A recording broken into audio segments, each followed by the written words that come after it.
Welcome to Celtics Stuff Live on the CLNS Media Network, the leading online provider of audio and video coverage for the Boston Celtics, who struggling.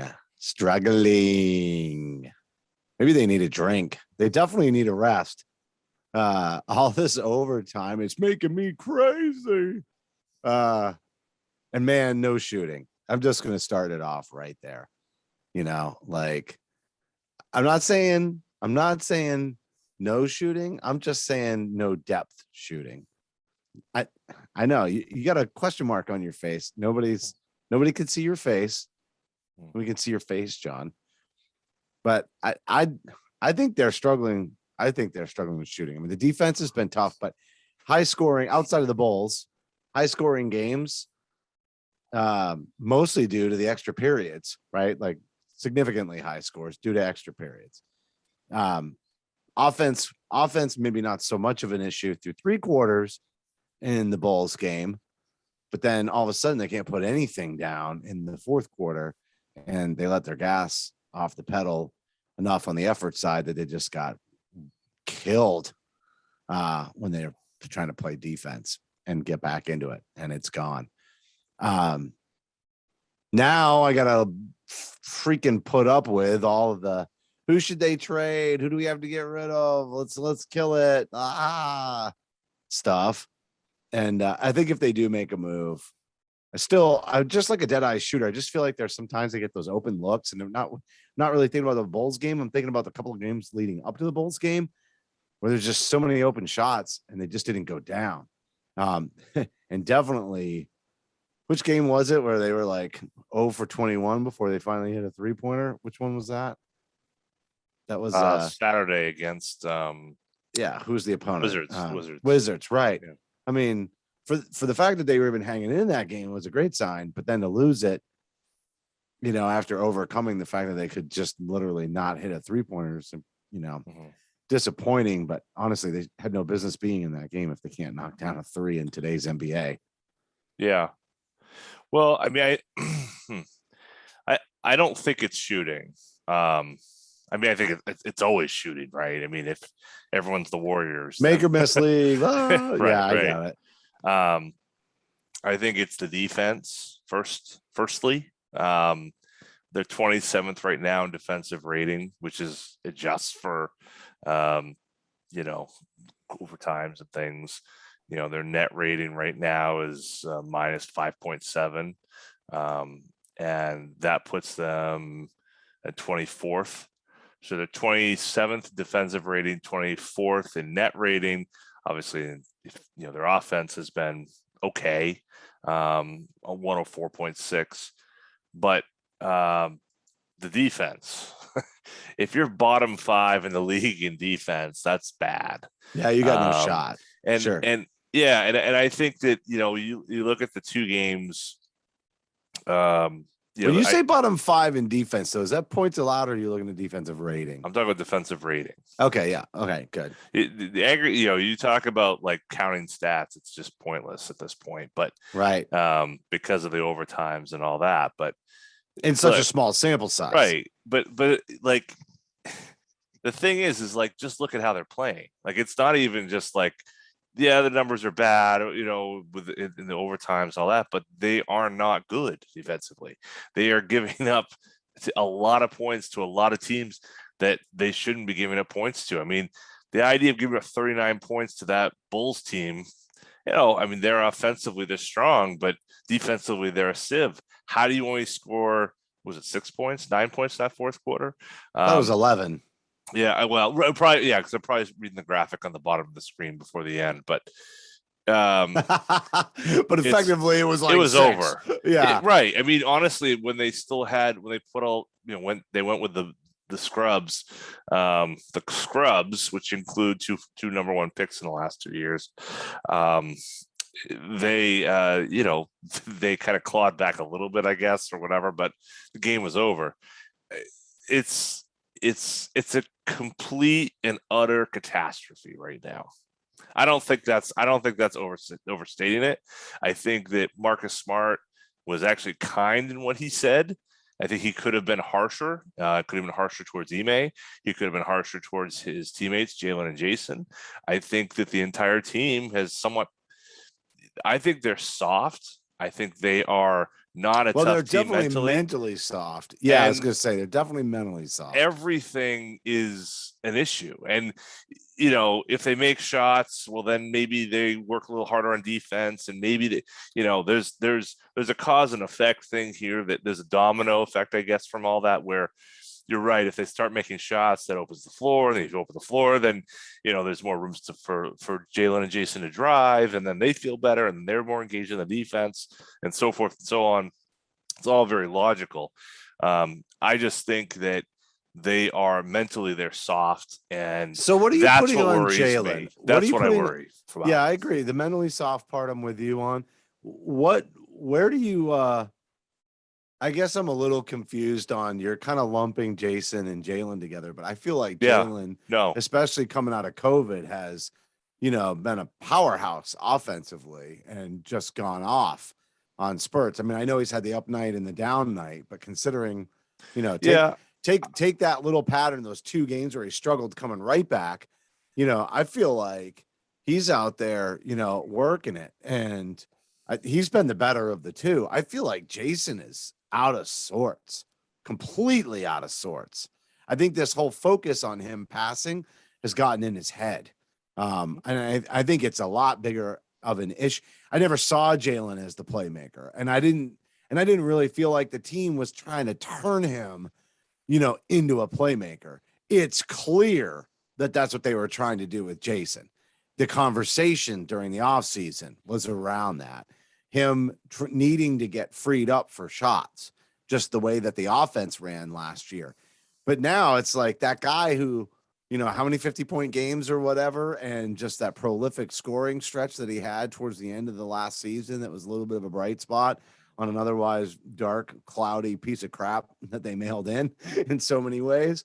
That guy's not here anymore. Not right now, he's not. And I almost think that there's an overemphasis on him passing. The ball movement is still a major issue on offense. Like, it was nice through 3 quarters against Chicago, but you made a great point. Like, defensively, Chicago's no great shakes. So it's not like it shouldn't have been moving, but a lot of the movements on the break. And I do like watching that, right? Like, let's get the ball up the court and try to get into transition. But when they're in that half court set, it sucks, dude. That ball movement still is not happening in the half court set. And that's the biggest issue. And I think that's where it's getting into Jason's head is he's supposed to be making all these plays, but a lot of them turn into turnovers all of a sudden. So, well, okay. I think that to go back to your initial question here, I mean, I think they've had they've played Jaylen has played in 6 games so far. His plus minus has only gone above 10 in 2 of them.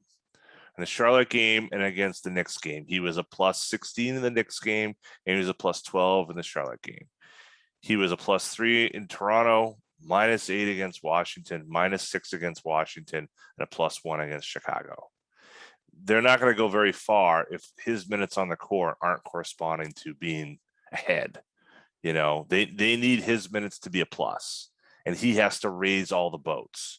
And I think that's what I'm talking about. And I'm not saying that he's worse than Jayson, not at all. I'm not kind of putting those two in comparison.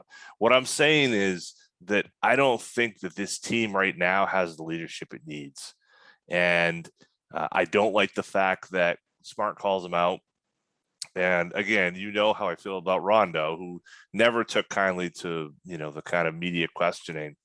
But I don't like the idea of Smart questioning those two, and then both of them don't respond, I suppose, to the media. Is that the smart thing? Maybe. you mean but like literally they're not talking to the media at all? It was has nothing to do. Right. Jaylen was supposed to talk. Right. But my point is it sounded to me like you were tying the fact that Smart said that to them not going and talking to the media. But what you really mean is Smart said that and they did not do their media time in general, or do you Yeah. think there's a correlation? I just I want think to make there's sure. I think there's absolutely a correlation Oh, so because you Jalen think was he pissed supposed them to. off? He was supposed to speak, and then he didn't.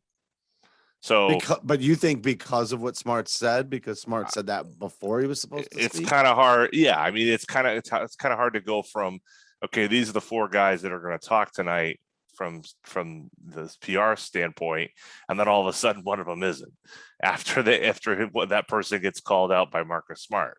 I mean, it seems like that's more than a coincidence. And I just let me back up. I think that Jayson and Jaylen get a bit of a pass. I think that we have tried to try to support them, try to see them grow. And I'm not saying you trade them because they're not playing well or because they don't know what to do. 7 games into the season, that's a ludicrous thought. We're 23, 24 years old. New coach. Sure, all that. But let's just call it as it is, which is I don't think they've been good enough. I don't think they're good enough for this team to go anywhere unless they grow as who they need to be to lead this team. The effort is too inconsistent. There's too many times when one of those guys is on the opposite block, a player is coming from the other side, and there's no contests. I'll tell you this too, though. It's those types of things. I hate the double big lineup.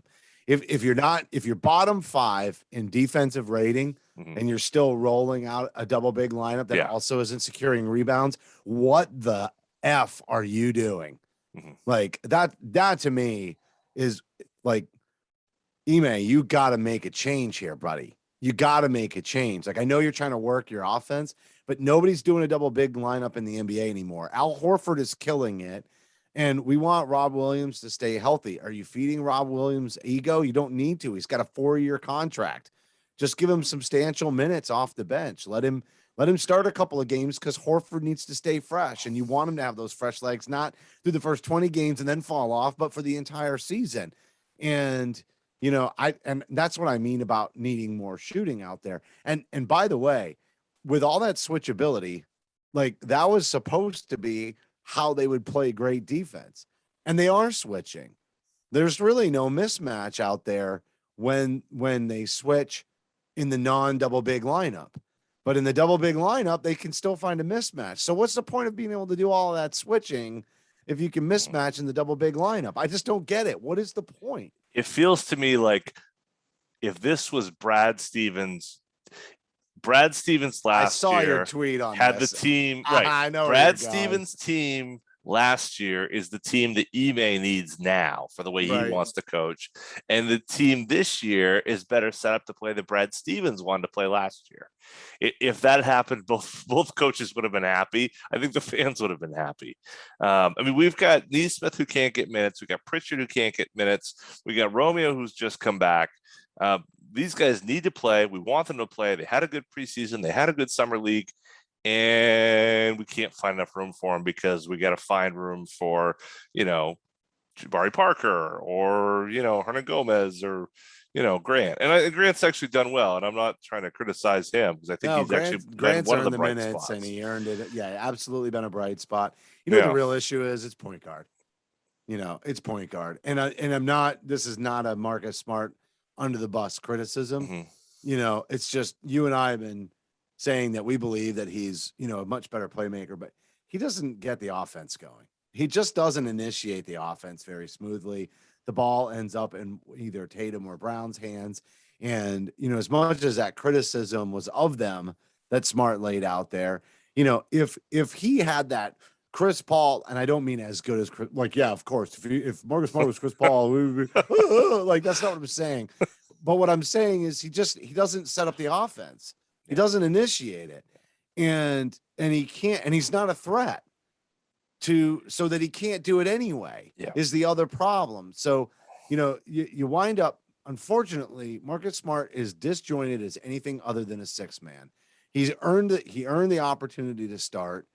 I wanted him to start. I wanted to grow with him, but he's just not the kind of playmaking scoring guard that gets the ball out of Jayson and Jaylen's hands so that the ball can whip around.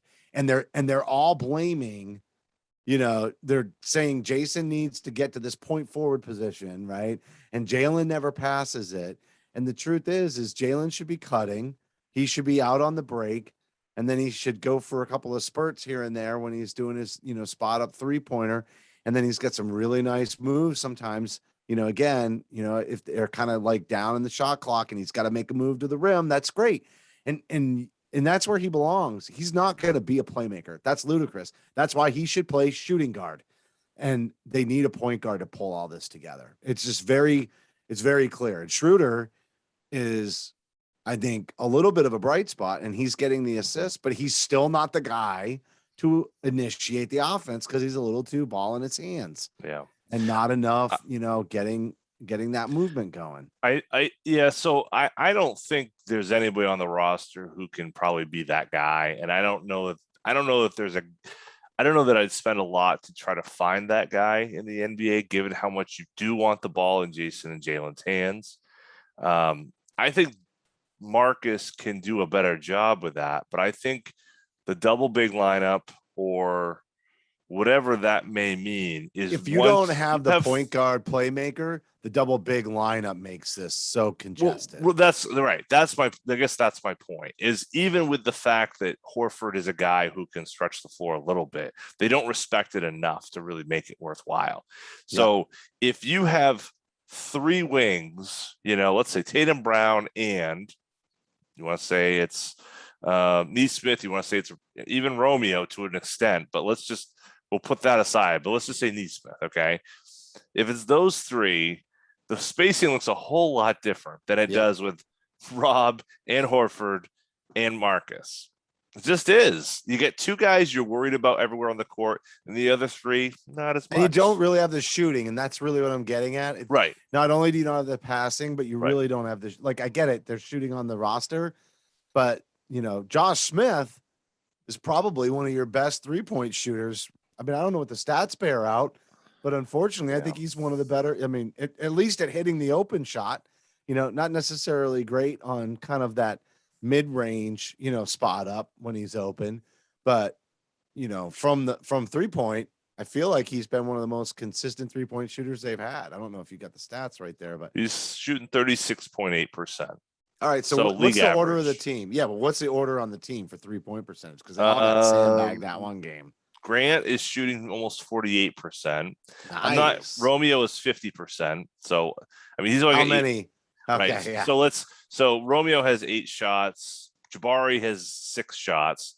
So those guys are 500 and. All right, let's say this: you got to have at least 10 3-point attempts to even qualify for this conversation. Good idea. One a game does not count. Right. So 21 shots from Grant Williams puts him.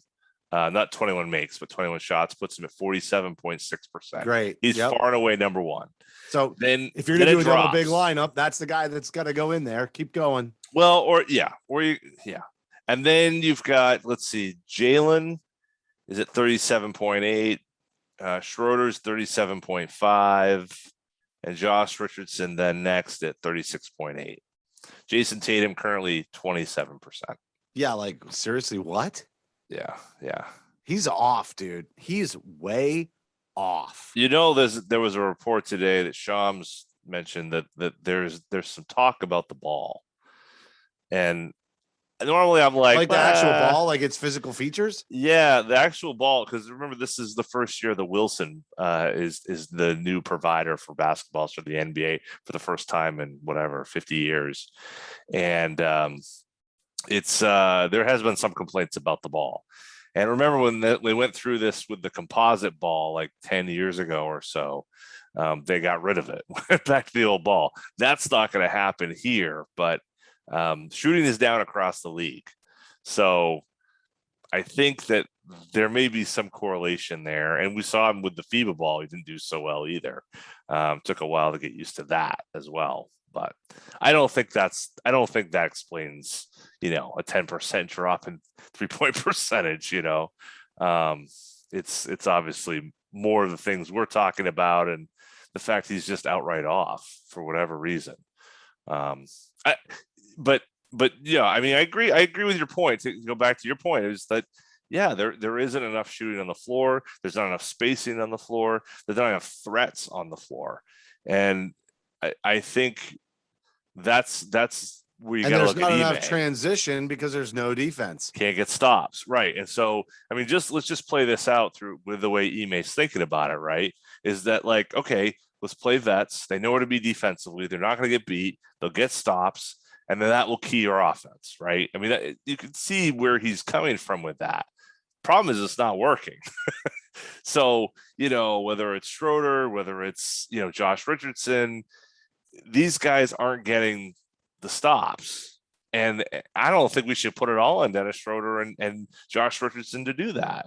I mean, Tatum, Brown, Smart, Rob Williams, Al Horford. I mean, those guys were out there during that run, that 39-11 run. It's not like they went deep in the bench and all of a sudden we had the big lead and a lot of the deep bench players pulled it off. It's the guys, it's the core pieces. And that's why I'm frustrated about this team, because it's that lack of focus. It's that lack of like, hey, we gotta get a good shot here. let's get it, let's slow this down. Let's really work this. There's just like no recognition of that. And it's not Ime, because the same thing was happening last year. And I think that's the frustration, right? Is that it seems like a lot of this is the same song with the same cast of characters. It's been changed around the outside, but at the heart of it, it's Tatum, it's Brown, it's Smart, and to a lot lesser extent, some of the other guys who played a lot less last year. And that's why we look at those three guys in particular and say, what the hell, man? What's going on? What's the deal? What the hell, man? Right? I mean, geez. Yeah. Look at the best games they've had this year. Overtime loss to the Knicks. Overtime loss to the Wizards. Look, the Wizards are better than expected. Charlotte's better than expected. I think the Bulls are better than expected. The Knicks are better than expected. Okay, I think the Bulls are, I don't think, legit. Let me just say that. I don't think they're legit. I agree. But I think the Wizards are legit. The balance on that roster, I mean, the moves that they made, getting rid of Westbrook and I mean Kuzma, they've got depth of players that'll rack up the 20 points per game. Celtics have 3 legit 20-point on any given night kind of guys, right? And Schroeder's right there, but that's not who I'm talking about. It's Horford, the way he's playing right now. Playing great. Great basketball. We are wasting, some seriously quality play from Horford. Wasting it. That part is absolutely frustrating. I mean, this guy, had he come back, like with Kemba and everything else, now you're thinking maybe there was a shot there. I mean, obviously Kemba still got injured and everything, but boy, that would have made a lot of difference on that roster. For sure. It really would have made a huge difference. For sure. Yeah. It's just rough, dude, because I'm kind of tired of the negativity around it all, to be honest with you. And I asked for this. I said I wanted to see the younger players play and see them develop. And like, I'm getting what I asked for. So this is why it's hard, is like, I just chill on buying into the blow it up thing. Like everybody was expecting them to win a championship, and if you want them to surprise this season, you got to give them a little bit of time still to get their act together, because there were changes. I guess the part that was kind of disappointing is I really thought they did a nice job in the offseason. I mean, I really did. I thought they, other than the long 4, kind of that stretch. And then, I want Jaylen and Tatum down a spot at the 2 and the 3, but outside of like really getting a hot shooting, lengthier power forward so that Tatum could move down in that kind of rotation that way. Outside of that, I just thought they nailed it. And I think they're trying to use Horford in that role, with that double big lineup, just because of the way Rob plays, but it's just disjointed. It really is. Like, but don't you think I think you're still right. I don't think you're wrong. I think they did do a good job. That's what I'm saying. Like, they did a good job. It's the pieces they built around the core that are fine. I think Yeah. if the core is there, everyone else falls into place. And that's why I get on Jaylen and Jayson at this point. I don't think necessarily Smart was correct in saying that they don't pass. Tatum has made strides in passing the ball. I think Jaylen has made and some that's my strides point. in He passing the ball. struggled so much with it, though. Yes, but I also think that I think that's one of the hardest things to learn for someone who's not a Larry Bird, who's not just a natural passer, a Magic, right? Somebody who just naturally that sees that. Yeah, right. I got you. I mean, you look at Tatum and Brown, the moments they've had, the good moments they've had this year, right? It's always been that situation where like they got the hot hand and they're just going and they're rolling. And every possession, we got to go back to Tatum and Brown, Tatum or Brown, I should say. That's whichever one of them is hot. Right. And only them, and no one else touches the ball. And it's just this kind of like, it's great, it's exciting, it's wonderful, but it's not really the flow of the game. It's kind of forced, it's artificial, and it's a few plays here and there, and people always get upset. Oh, well, why are they going away from them? Well, there's a flow to the game. And Tatum's best game that he has ever played, in my opinion, as a Celtic, was that Spurs game. They're down 30. He brings them back. He's busting his ass defensively. He's gained all his points in the flow of the game, not forcing it, but in the flow of the game. And he gets 60. That's the model, right? Like that is what it should be for both of those guys.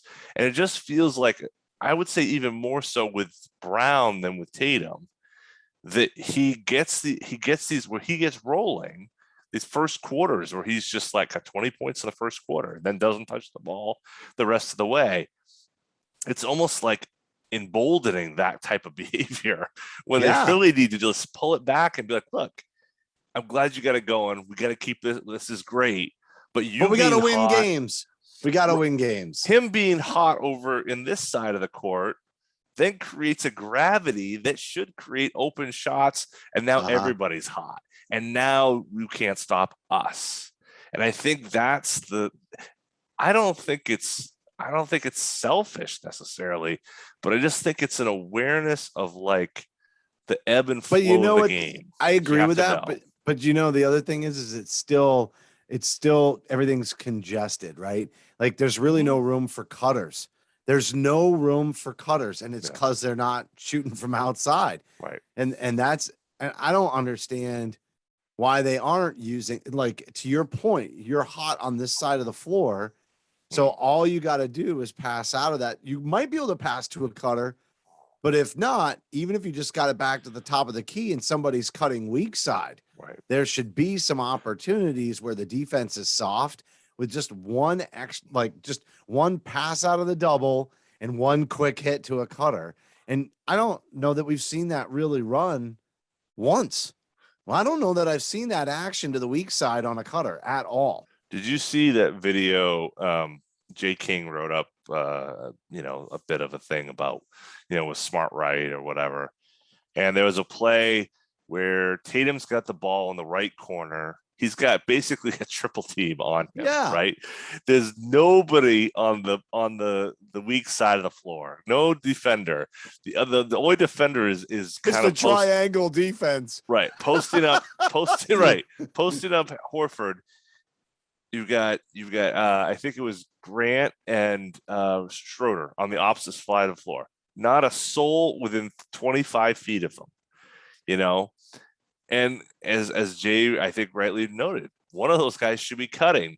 The rest of them should be sliding over. Like there should be some motion, off-ball movement, and everyone's standing there. And so why do they stand there? I mean, it's an IQ thing, maybe. I'd say Grant and Schroeder are probably two of the smarter guys, and Schroeder can cut and has cut fairly well. But why are they staying there? Is it because you're used to playing with Jayson and he's not going to swing that ball that way, or he's not going to find a cutter? Is it because there's a lack of IQ? Is it because they're not working well enough together because it's Or so new. what if it know. is the offense? What if that is the offense, that all that's being told is that Jason's supposed to pass out along the perimeter and they're just trying to swing it all the way around and they don't want to get the easy buckets. But to your point about shooting being down, and if there's a complaint about the ball, you should definitely try to get as close to the basket as possible and score the easiest possible points you can get. Yeah. And that's where Jay is correct 100% on that. Yeah. And, you know, but I'm wondering, honestly, if that's what the offensive structure is. You know, I legit, I don't know. And it almost could be that they want to swing it out of the triple-ish team and then get it over to like Schroeder, who then is either going up with a shot or that's when Grant makes his cut. Because remember, basketball is a game of timing. So just because they're not cutting when Tatum has got the ball congested in the corner and they could be waiting for him to safely get that ball out of that and into the space, and it's just not going there. And it's not necessarily even Tatum's fault. Like he's had a ton of passes intercepted so far. I don't know if you've noticed, but you know, I think that's forcing it. I think that's my point. But that's my point. So now I think when he's in that pseudo triple, it's in his head, and so he can't get the ball out of there because he's afraid it's going to be another turnover. The same way that, you know, if there's any criticism for Jaylen, it's the fact that his ball handling, like the minute he goes to that spin move, everybody's waiting to pick his pocket. Like he's got to adjust to that. It's happened to him several times where the ball has just gotten, he goes to spin, and that spin move works really good when people aren't anticipating it. But when he's got his back to the basket and everything's slowing down, they're all waiting for him to do the spin move, and he just spins the ball into the defender's hands and they knock it loose. And he's been victimized by that at least 5 times already this season. Yeah. And it's like, fool me once, you know, shame on you, but fool me twice, shame on me. And that's, isn't that also though, like, right. I mean, isn't it also that thing where it's a scouting report thing, but when you're so heavy, when your team is so heavy into that it's like, which part, the Tatum part or the Brown part? Well, both in a way. Like, yeah. And I think this is what Smart's saying, which is like, if you're so heavy into what those guys want to do, you're not paying attention to anybody else. Right. You're more successful. You're going to be more successful in the type of things you're saying and in focusing your game plan. If you're focusing on 2 guys, as great as they are, it's a whole lot easier if the other team is going to stay focused on 2 guys as well. You know, whereas the ball moves, the ball attacks from other sides, that helps. I just say he's right, but I also think, as we noted, it's about who's on the court with them.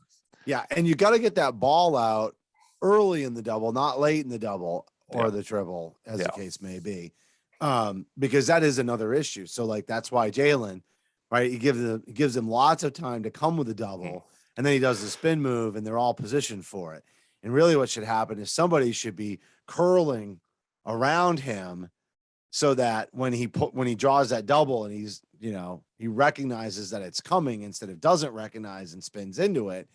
He should recognize that it's coming, and then somebody else should be recognizing it, so that Jaylen isn't trying to have eyes in the back of his head to see it coming. Like, there should be a read and react thing that's happening with the offense, so that Jaylen, when he's in that he's backing up, somebody should be curling around with help. And the fact that they make that movement should be the indicator to Jaylen, you're getting doubled, pass this out. And then they curl around, draw one of the defenders, and then Jaylen then turns and makes a cut, because you could almost pass over the defense depending on how they react to that movement, with somebody in the flow curling around behind Jaylen, potentially going baseline, reading for him. And who knows, at that point, maybe that's when Horford pulls out of the paint and he comes back to the top of the key as the ball's moving away from that. And then you're looking at Brown as a cutter, or you're going to hit, you know, Horford, who is either restarting the offense depending on how much time is left in the clock, or shooting the 3 if he's open, if you're kicking out back to the top. I mean, that's just, you don't see anything like that. You don't see there's no indicator to Tatum or Brown that they're drawing all of the defense. There's no action that's happening in the offense that would indicate to them that somebody is seeing something that they haven't yet seen, but everybody should be expecting to happen every single freaking possession. Yeah, that's right. That's right. Um, and I think that while there is, I think there's good intentions all around to really, to be freer with the ball, and I think they are moving the ball, like we said, for 3 quarters. You look at the aggregate of what that Bulls game was. It's 3 quarters of pretty decent ball movement, players hitting open shots. The good parts of what this is. To go back to what I kind of started with, the problem is that, like last year, when you hit hard times, what happens? And you look at what happened in the Bulls game, and you look what happened in the Toronto game, and that is a signal of what we saw a lot last year, where things start going bad, and they don't just go bad a little bit; they go down in a hurry. And I mean, there really wasn't a lot of talk about how bad that Raptors game was, but that was as embarrassing a loss as I can remember. I mean, you had a close game, kind of a back and forth game, and it was like all of a sudden we just decided, as a team, the Celtics just said, well, you know what, screw it, we're out of here. I mean, it was bizarre. It was truly a bizarre experience, and I think that's part of the frustration and what is kind of driving the angst that you're seeing. And I agree with you. I don't want to be into it. I wanted to move on into this season. But what's driving that is just, it's a continuation, and nobody seems to want to get past it because they don't want to confront the fact that the best players on the team have a big role in that sort of mindset. And so they got to grow up and change for this team to grow to that next step. And that's just what's got to happen. The numbers look great. I mean, Tatum's averaging 25 points a game. He's averaging almost a block, almost a steal, almost 4 assists, 8 rebounds. The numbers are solid for him. The numbers look great. But when you look at the game, it's utter bullshit. It's terrible. It's because awful. Nobody else is contributing. Like, you can have, they're going to have. I don't think that's it. I don't think it's because other people aren't contributing. No. I think offensively, the numbers. Offensively, what I'm saying, it's fool's gold, is what I'm saying. Right.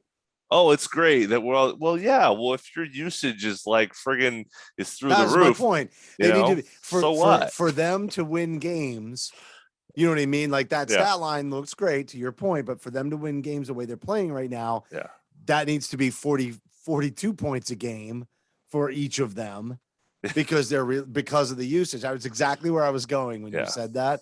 Was the numbers aren't high enough for their contributions per possession. Mm-hmm. They're not. And that's what I meant by nobody else is really getting involved in that. Yeah. But ultimately, we've talked a lot about how the offense works. But ultimately, you're making an excellent point. It's the defensive effort. I'm going to wrap on this one. Mm. How much do you think it's all these? I don't think the overtime games influence the offense. I think the offensive style and the way that they're running it, and kind of everything we talked about. Let's just leave it at that. Everything we talked about on the show is the cause of what's happening offensively. I do think, however, that all these extra minutes and people being in and out of the lineup, just consistency to try to establish a defensive standard at the beginning of the year, healthy, not healthy, really long games, really high minutes for players in those long games due to other players being injured. I think that's what's going on defensively. I actually have more hope that the defense is going to kind of come together if they can stay healthy and maybe play some more regulation type games instead of overtime games. I think that's going to come.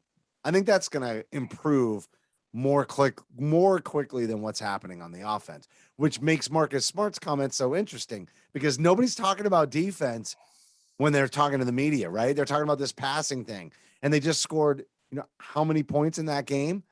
Like, while the passing is an issue, it has nothing to do with the fact that they can't stop the Bulls. They can't stop Washington. They can't stop anybody.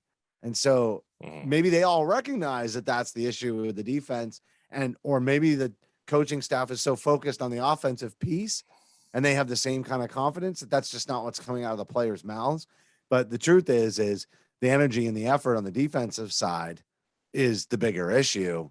But I also think it's the one that's most likely to correct itself. Just interesting. People aren't really calling that out. Well, I think you're right. I think it could turn itself around because there have been so many things that have kind of gone sideways because of COVID.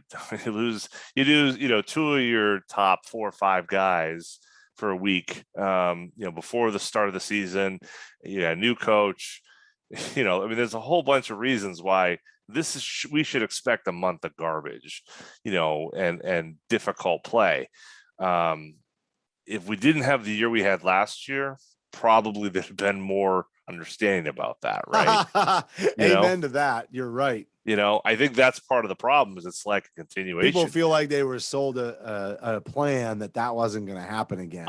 Right. I thought we fixed this, Yeah. I think we did, but the core needs to get itself figured out. And, I was just as you were talking, I thought it was interesting. Marcus Smart's usage on the season's 14.8%. That's less than half of Jason Tatum's usage and Jaylen Brown's usage. Now, so what that says is he's got the ball half the time that both of those guys have it. And because the idea is that I've heard a lot today is why is he shooting so much and blah, blah, blah. The real problem with Smart is his turnover percentage is twice as bad, even though he has the ball in his hands half as much. So he's turned the ball over twice as bad as Jaylen. And wow. Yeah. So it's kind of like that. And the percentage of turnover percentage of assists while he's on the court is a little bit better than Brown's, but not as good as Tatum's. So that's what I'm going at with the point guard thing. So that right there, there's no gel. They have no gel with the less usage, poor performance, right? Yeah. And absolutely not. If you're not that much better than Brown in passing and initiating the offense, you are definitely not a point guard. Yeah. I mean, he might be a point guard, but he ain't playing like one right now. He's averaging 5 assists. Oh, that's per 100. But so per game, he's averaging 4 assists and 2.2 turnovers. So it's still 2-1. Yeah. But that's actually, I was surprised when you said 4 assists. 4 seems high with that level of utilization. Yeah. So but I'm actually surprised by that. But back to your earlier point, though, in terms of the defense, right, is like there is that kind of yin and yang to it where the offense was so bad, it hurt the defense, and the defense was so bad, it hurt the offense. So it's kind of like you can't go too far away from one without fixing the other, And so I think that's part of what's going on, too, is I think, there's a lot of miscommunications. Those threes that Fournier hit on opening night, 3 threes, almost back to back to back. All of them miscommunications because the players didn't know that they had switched from switching all 5 to not doing that any longer. But why is that? We're still seeing that issue. How many threes did Lonzo Ball hit? Almost uncontested in that game against the Bulls. It felt like 1,000, but I think it was like 4 or 5. He hit 3 in a row in the first quarter. Yep. Those are the things where why aren't you locked in on that? Why aren't you seeing that's where the scheme has changed or whatever? And that's just a mental focus thing that I'm not really clear why in many cases our best players are doing. And, it really does feel like a continuation of last year. And that's the hardest part right now. That's why, I think the knives are out for these guys. And they just have to grow up and start to play better. I don't think they're bad guys. I don't think you trade them. I don't think you do any of that. But they got to be better. They're max players, or almost a max player in Jaylen's case. They got to be better. That's just it. They got to be consistent. They got to do everything. And they're good enough to do it. That's the part of it. They're good enough to do it. And Smart's got to be better. He's got to be a core piece. He's got to get to the line. He's almost never at the line. He's like the worst on the team. Josh Richardson, actually, his free throw rate is worse, which is kind of weird because he's actually a good free throw shooter. But he's one of the worst at getting to the line. Go to the basket, Marcus. You're a big guy. Yeah. We don't want you shooting threes. No, we don't. No, we really don't. He doesn't really understand how to take contact, which is interesting because he'll give so much contact on defense, but he doesn't. It's almost mystifying that he doesn't understand how to. Maybe I should say doesn't understand how to draw it on offense. Yeah, no, I think that's true. It's very bizarre. It's such a physical player to not be able to do that. I thought that's the thing he was going to do. I thought he was going to come get to the line 1,000 times because the shot was never going to come around. And the shot it's okay. It comes and goes, right? He gets hot. He hits big game. The shot against the Knicks obviously is the one that stands out. Yeah, the biggest thing is he just takes some weird ass shots sometimes, and he's never in the paint. I don't know why they don't post him up. There should definitely be opportunities, for him on not even necessarily a mismatch, just the inverted offense, and somebody is switched who's just not quite as strong. Like I don't understand. Listen, that guy boxed out Porzingis for a majorly awesome rebound, and it wasn't just physicality. That's how he cleared the space, but he also got verticality, right? So I don't understand why we haven't ever seen him really post up in the offense. You never see Marcus posting up. Ever. Yeah. Ever. Yeah. No, it's why have we never seen that? For a guy who can't really shoot threes, why wouldn't you put him closer to the basket and see if you can't? I mean, Brown and Tatum are happy to set everything up out on the perimeter. You're likely to get a triple. Why are you looking for a little pass that gets that ball right underneath the basket to Marcus? And you can do it with Horford out there too. Right. Because Horford can legitimately draw a little bit his guy away. I don't get it, dude. It's just something it's just not inventive. It's a very, like Doc Rivers had one of the most boring offenses ever, but he used cutters and, they locked in on defense and they won games, and there were moments it was fun, but most of the time it's a boring offense, but it worked. This is a boring ass offense that really doesn't work. Well, Come on, dude. Come on. When's the last time other than when they get a turnover, other than the transition offense that gets created by the defense? When's the last time, we obviously are going to include Brad Stevens in this. When is the last time you saw them do something where you were like, oh, that was really freaking cool? I mean, I'm going back to like Avery Bradley days when I was like, ooh, that was kind of a cool move. And again, an extremely boring offense with some exciting wrinkles at times with Doc Rivers. And, because Avery, the way they got Avery Bradley involved in the offense was fun sometimes, like just legitimately fun. It's how he kicked Ray Allen's ass out of the starting lineup, because they just did creative fun shit with him. And I have not been entertained, and I'm not saying I'd rather win games. Don't get me wrong. So if it worked, I'd shut the hell up. But I would really like to be entertained by the way the offense runs, and I'm not. Not as a team offense. There are moments where Jayson does something and I'm like, wow, how did he do that? And there are moments where I see Jaylen, I'm like, oh man, what that guy could be if they had a real offense. But when you actually look at like how it creates and moves, it's slow. It's slow. I should say it's slow developing. It's unimaginative.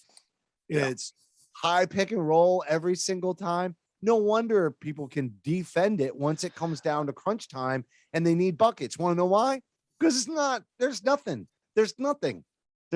there that is going to surprise an opponent.